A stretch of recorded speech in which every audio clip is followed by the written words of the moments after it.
Et est-ce que tu penses que par respect pour la foi de ces personnes, tu aurais dû ne pas faire cette vidéo avec le Coran? Non. Non, je pense pas. Bonjour à tous, j'espère que vous allez bien, moi ça va. Alors aujourd'hui j'aimerais rebondir sur ma précédente vidéo qui est en train de prendre de l'ampleur sur ma chaîne. Je pense qu'elle a à 1K,2, un truc comme ça. Oui, elle est à 1K,2 de vues. C'est pas assez, mais j'ai eu beaucoup de commentaires négatifs vis-à-vis de voilà l'avis que je tenais sur le blasphème, voilà, les respects autour des religions, tout ça. Donc je vais y répondre parce que ça me tient à cœur. Et j'aimerais en profiter pour vous dire que il y a un génocide au Congo, en Palestine. La situation des Ouïghours qui est en train de s'aggraver. Parce que je pense que c'est bien d'en parler et que peut-être que cette vidéo fera autant de vues que la dernière, voilà. Donc c'est pour ça que je tenais à faire une petite parenthèse sur ce qui se passe. Même si j'ai une petite chaîne, je pense que même une phrase, même le minimum peut avoir de l'impact. L'erreur en vrai que j'ai faite, ça a été de bâcler en fait la vidéo. J'ai vraiment survolé le sujet et on me l'a reproché. Parce que la religion, c'est vraiment un sujet qui doit être... voilà, que je dois prendre du temps dessus, je dois prendre le temps d'en parler.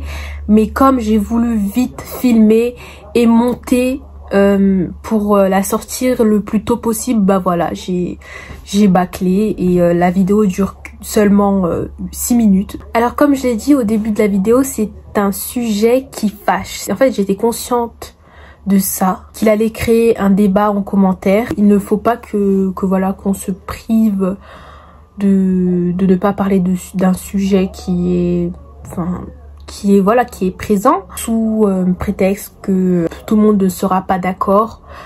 C'est mon avis, on est sur YouTube. Donc je ne vois pas pourquoi on devrait mettre un tabou dessus. Alors premièrement, qu'est-ce que le blasphème? Alors sur internet, on nous dit que le blasphème c'est une parole qui outrage une divinité ou qui insulte une religion. Sur ça, on est tous d'accord. Et il y a une autre définition qui est semblable à la première, c'est le refus de dialoguer avec Dieu.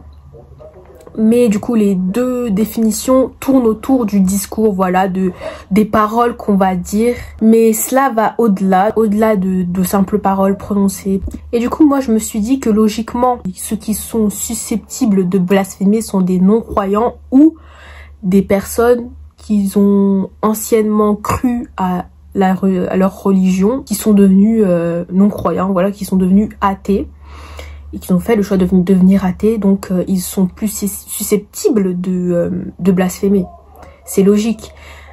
Mais pas tout le monde, hein, parce qu'il faut toujours mesurer ses mots. Pourquoi? Parce que ils ne se sentent plus concernés par la religion. C'est logique en fait. Quand quelqu'un ne croit pas à quelque chose, il est plus susceptible de critiquer la chose. C'est pour ça que les commentaires négatifs sur ma chaîne à propos de la vidéo que j'ai faite, c'était surtout des non-croyants. Il y en a qui soutiennent même le blasphème. Mais je vais vous dire pourquoi c'est problématique durant cette vidéo.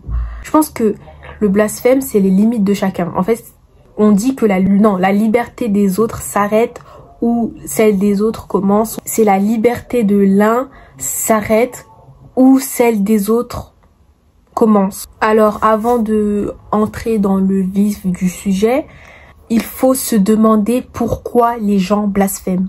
D'après mes recherches, en fait le blasphème serait un outil politique qui viserait à imposer le respect ou à imposer des idées, voilà, son identité. La religion véhiculerait des idées anciennes. Le 9 décembre 1905 est votée la loi de la séparation de l'Église et de l'État. Ce qui veut dire que, en gros, l'Église et l'État ne sont plus reliés. Voilà. L'Église ne condamne plus, elle n'a plus le pouvoir qu'elle avait avant. L'Église, c'était vraiment... elle était au cœur de la société. En France, la liberté d'expression autorise en soi le blasphème. Ça, c'est vrai. Mais il y a plusieurs lois dans le code pénal qui criminalisent les discours de haine ou les contenus de haine qui incitent à la haine, à la violence. Je ne dis pas, attention, que si vous blasphémez, quelqu'un peut vous tirer dessus ou peut user de toute forme de violence. Je ne dis pas ça. Donc écoutez bien s'il vous plaît, parce que je ne veux pas retrouver des commentaires qui sont là, qui sont en train de déformer mes propos. Voilà. Dans ces lois, on retrouve la loi 2020-766 du code pénal qui vise à lutter contre les contenus haineux. Durant mes recherches, figurez-vous que je suis tombée sur une autre loi du code pénal. Donc c'est l'article R625-7 qui, je cite, la provocation non publique à la discrimination, à la haine ou à la violence à l'égard d'une personne ou d'un groupe de personnes à raison de leur origine ou de leur appartenance ou de leur non-appartenance, vraie ou supposée, à une ethnie, une nation, une prétendue race ou une religion déterminée est punie de l'amende prévue pour les contraventions de la 5e classe. Il n'est donc pas conseillé de blasphémer, mais c'est autorisé. Le blasphème, du coup, il se retrouve au même rang que les caricatures, les moqueries, enfin les insultes, enfin voilà. Après, si y en a encore qui ne sont pas d'accord avec moi, je m'en fous. Tout le monde a droit d'avoir ses opinions. Si tout le monde serait d'accord, le monde serait vachement ennuyeux. Moi aussi, j'ai envie de, j'ai envie de connaître votre point de vue. Je ne suis pas la police de YouTube. Mais ce que je regrette, c'est les valeurs. Voilà, ce sont les valeurs. Quand je dis valeurs, je ne sous-entends pas que je regrette qu'il n'y ait plus de châtiment pour le blasphème ou... Non, pas du tout. C'est juste que je regrette le fait que la notion du sacré se perd. Le sacré est de plus en plus diabolisé. Que voilà. C'est tout ce que je voulais dire. Et oui, avant, blasphémer, c'était condamnable. Égale tuer. C'est ce que je disais. Donc, il approuve que avant on était plus sévère, voilà, avec le péché du blasphème. Donc, c'est ce que je disais dans ma vidéo. D'où pourquoi il y a une séparation de l'État et de l'Église et la création de la laïcité. Certes, le respect c'est mutuel, mais la religion n'est pas au centre pour tout le monde et encore moins pour un laïc. Heureusement qu'il y a du blasphème, jusqu'à preuve du contraire, Dieu n'est qu'une invention de l'homme. Donc sous prétexte que tu ne crois pas en Dieu, voilà, tu as carte blanche pour manquer de respect, enfin, ça n'a aucun sens. J'ai l'impression que c'est quand ça vous arrange.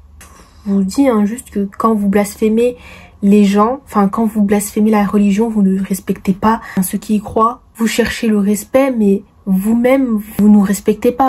Si le respect c'est mutuel, pourquoi t'es pour le blasphème? Il y a un commentaire qui répondait à le commentaire, son commentaire, mais malheureusement la personne l'a supprimé. Je ne sais pas pour quelle raison, mais bon, c'est pas grave. Mais ce que le commentaire supprimé a relevé, c'est que, en gros, c'est la question de la moralité, qui est très très intéressante parce qu'il y a beaucoup de choses immorales qui ne sont pas condamnées par la loi. Pourtant, les personnes ne le font pas. Voilà. Donc ça ne veut pas dire que c'est autorisé par la loi, que c'est moral. C'est juste une question de valeur, de dignité aussi. Parce que quand tu blasphèmes, c'est une insulte. C'est vraiment une injure envers la religion et tout ce qui tourne autour, voilà. Et c'est pour cela que ça choque encore. Voilà, il y a beaucoup de choses immorales, pourtant tu ne les fais pas. Sinon, on vivrait comme des animaux. Et comme tu vis dans une société, tu respectes tout le monde, en fait. Voilà, comme tu l'as dit dans ton commentaire, le respect, c'est mutuel. Donc tu te dois de respecter les gens, de respecter leurs croyances. Donc voilà, on vit en société Donc c'est vraiment la première règle, qu'on se respecte tous. Je pense que tout le monde veut le respect, tout le monde cherche à se faire respecter. Alors pourquoi en échange vous ne le faites pas vous? Vous cherchez le respect, mais d'un côté vous soutenez un acte qui vise à blesser les autres sous prétexte que vous ne croyez pas en Dieu. Bon, il y a un commentaire qui me dit « Cite-moi un film qui se moquerait de la religion musulmane. » Alors bon, ce n'est pas de la moquerie, voilà. Mais voilà, je vais t'en citer un, ma belle. Bon, elle dit que personne va lui répondre. Et moi, je te réponds aujourd'hui, donc c'est Sijin. Alors Sijin, si tu ne l'as pas vu, c'est en gros, c'est une histoire d'une femme qui tombe amoureuse de son cousin. Cette femme, elle veut tout faire pour que son cousin divorce de sa femme. Et donc, pour ça, elle va faire appel à un sorcier. Un sorcier qui va réciter des incantations réelles. Et d'ailleurs, ce n'est pas de la moquerie, mais c'est du blasphème. Rien que le titre du film Sijin signifie en fait un endroit au fin fond de l'enfer qui est une prison, en fait une petite prison où les damnés, donc ceux qui sont condamnés à l'enfer, seront châtiés à jamais en étant enfermés dans ce lieu-ci. Pourquoi c'est du blasphème? C'est pas moi qui le dis, c'est plusieurs vidéos que j'ai visionnées où des musulmans expliquaient en fait les significations de la photo de couverture du film. Déjà, il y a du Coran qui se lit à l'envers. Quand j'ai vu l'image du film, l'affiche, c'est très très grave. C'est des paroles du Coran à l'envers. C'est un espèce de linceul dans une autre couleur. Donc pour moi, c'est quand même du blasphème. Ce film interpelle l'exorcisme ou plutôt la sorcellerie basée sur l'islam. Et l'imam Ibn Kathir a dit dans l'interprétation des versets 7-8 de la sourate 83, la sourate Al-Mutafifin, c'est-à-dire que la destination et la demeure des libertins est dans le Sijin, qui est l'étroitesse pour monter la gravité de cette affaire. Allah répète, et qui te dira ce qu'est Sijin? C'est-à-dire que le Sijin est une chose très grave. Il constitue pour eux une prison permanente et un châtiment terrifiant. Donc la magie noire, c'est vraiment c'est un autre level de sorcellerie. Et rien qu'en regardant la bande-annonce, tu ressens une présence. Le film, il a été censuré dans plusieurs pays, dont la Malaisie par exemple. Je te conseille de faire plus de recherches sur le film. Du coup, passons au prochain commentaire. Bon, il y a un commentaire qui a été supprimé, mais qui disait que en gros, qu'il était d'accord avec moi, mais que je finissais par les incriminer. Donc, je ne pense pas. Je pense plus que tu l'as vu comme ça, parce que je pointais du doigt les actes qu'ils ont fait envers la religion, en fait.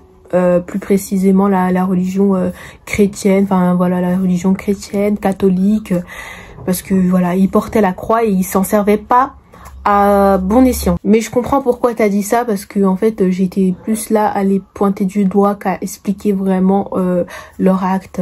La nonne maintenant c'est devenu un déguisement d'Halloween. Je suis épuisée, même si c'est pas vous qui choisissez vos vêtements. Je trouve ça c'est tiré par les cheveux, voilà. Des fois le film il est très bien, mais on rajoute la religion, on veut toucher à la religion pour faire du buzz. Je dirais pas que je les incrimine, je dirais plutôt que je suis en train de dénoncer en fait. Je dénonce la sexualisation d'un habit qui véhicule de base des messages religieux, qui est en lien avec un symbole religieux, la sexualisation de l'habit que va porter les femmes, l'habit de la nonne ou le voile que les femmes mettent pour se préserver, va entraîner un certain nombre de fantasmes à cause du blasphème. Et c'est ça que j'ai envie de vous faire, de vous faire comprendre, c'est que le blasphème, c'est en train de tuer tout le sacré en fait. Vous êtes en train de faire n'importe quoi. Et je pense que si vous êtes féministe, si vous êtes une girl, vous devez soutenir tout ce qui est en rapport avec les femmes en fait en général qui sont religieuses. Vous devez soutenir les religieuses. Quand je vous dis qu'il y a des contradictions dans vos discours, voilà ce que je suis en train d'essayer de vous faire comprendre. Prochain commentaire. Le problème c'est que c'est toujours la même religion. Personne ne fait ça avec la religion juive ou musulmane parce que ça ferait tout de suite controversé. Ne pas respecter le christianisme, c'est normal, voire drôle. Alors je comprends totalement ce que tu veux dire, mais il n'y a pas de niveau. Toutes les religions devraient être prises en compte et prise aussi en considération. Et je pense qu'il n'y a pas de niveau, il y a du blasphème dans toutes les religions, qu'il soit fréquent ou peu fréquent, mais ça reste du blasphème. Je pense que tu as cette impression parce que en fait dans la religion chrétienne, on apprend aux chrétiens à tendre l'autre joue quand on se fait, par exemple, quand on se fait frapper. Ils apprennent à pardonner leurs ennemis. Les gens peuvent le voir comme une forme de faiblesse, enfin les non-croyants. Et en jouer en fait, jouer avec ça et en profiter. Alors on va passer au prochain commentaire qui me demande si je crois aux Illuminati. Alors, je n'y crois pas, je n'y crois pas totalement, en fait.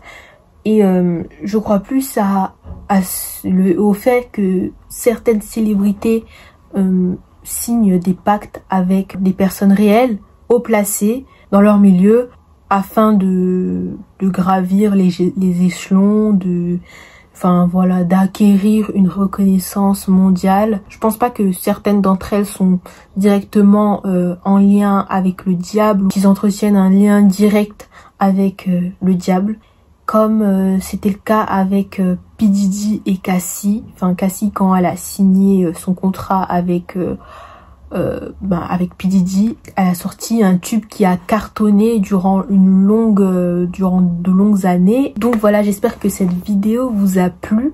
Alors n'hésitez pas à me dire si j'en ferai pas une autre parce que là ce sujet il a puisé toute mon énergie. J'espère que vous avez aimé la vidéo et que j'ai vraiment expliqué le pourquoi du comment. J'ai vraiment exploité le thème, le sujet de la vidéo. Donc voilà, bisous.